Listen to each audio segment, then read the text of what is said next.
आज एक अल्पसंख्यक समाज है, लेकिन भारत की सबसे बड़ी कम आबादी वाली लेकिन सबसे बड़ा टैक्स देने वाली जैन समाज है। हर काम में साथ देने वाली समाज है। कंधे से कंधा मिला के साथ में काम करने वाली समाज है। जैन समाज हमेशा अहिंसक रही है और हर काम में साथ देने वाली, चाहे वो कोरोना की महामारी हो या कोई भी भारतवर्ष में तकलीफ आई, जैन समाज हमेशा साथ में खड़ी है। पूरे भारत में इसका विरोध प्रदर्शन हो रहा है। और विरोध क्यों हो रहा है? जैनों का एक सबसे बड़ा पावन तीर्थ जो अनादिकाल से झारखंड में है, जिसको सम्मेत शिखर जी कहा जाता है। हमारे 24 प्रभु, 24 तीर्थंकर वहां से मोक्ष गए हैं और कई संत समाधि करके वहां से मोक्ष गए हैं। ऐसी पावन तीर्थ पे हम लोग चप्पल पहन के भी नहीं जाते हैं और मैक्सिमम जैन समाज तो वहां बीच में पानी भी नहीं पीता है। और एक बार वहां के तीर्थ का दर्शन कर लिया, वहां जाके आए जैन समाज, वो अपने आप को भाग्यशाली समझती है और ये समझती है कि मेरा मोक्ष पक्का हो गया। ऐसे परम तीर्थ को इस तरह से एक जाहिर जनता के लिए खुला रख देना और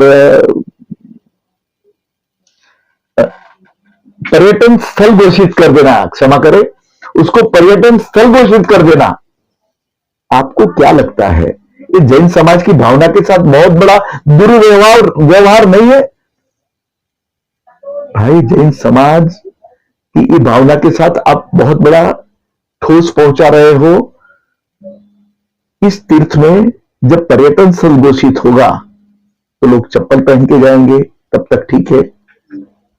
लोग वहां दारू की बिक्री करेंगे, रास्ते में एक वहां पिकनिक पॉइंट बनाएंगे और कल के वहां मौस मदिरा का भी के साथ मटर मच्छी का भी यूज होगा।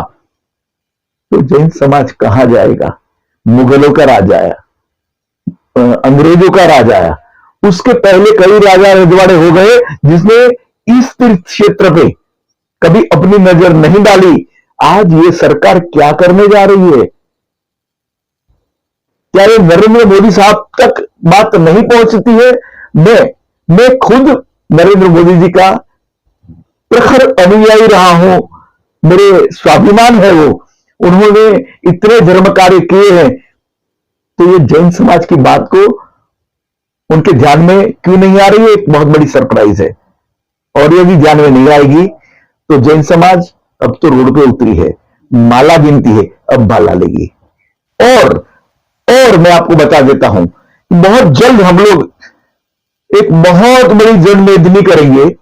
यहां संतों और अनेकों हजारों लोग अनशन आंदोलन करके अपनी जान कुर्बान करने के लिए तैयार हो जाएंगे। ये दिल दूर नहीं है। हम अहिंसक है, अहिंसक के हिसाब से हम मर जाएंगे। और यदि इस गवर्नमेंट को और देखिए, जिसके गृह मंत्री जैन समाज के हो, किसी ने नाम नहीं लिया, मैं नाम के साथ बोलता हूं कि वो हमारे स्वाभिमान है। हम लोग गर्व कैसे कहते हैं कि हमारे गृह राज्य मंत्री जैन है? तब भी और यदि जैन समाज के ऊपर इतना संकट आता है तो इतना दुर्भाग्यपूर्ण बात और कोई हो ही नहीं सकती। समाज के लिए कितना बड़ा चिंताजनक विषय बन चुका है। देखिए, ये जैन समाज खाना नहीं खाएगी 1 महीना, लेकिन तीर्थ को नहीं छोड़ेगी। ये तीर्थ को, इसके पहले भी कुछ तीर्थों के ऊपर इस तरह से हमारे साथ अन्याय हुआ है, हम चुप रहे हैं। लेकिन एक अनाड़ी तीर्थ है जिसमें हमारे 24 भगवान, जैन समाज में 24 तीर्थंकर होते हैं, इसमें सिर्फ 20 तीर्थंकर वहां से मोक्ष गए हैं। कई ऋषि मुनि यहां से मोक्ष गए हैं। और अब जैन समाज के अलावा जो समझते हैं, ऐसे बहुत सारे समाज हमको सपोर्ट दे रहे हैं। बहुत जल्द इसका उग्र आंदोलन होगा और हम अपनी जान कुर्बान करने को भी पीछे नहीं हटेंगे।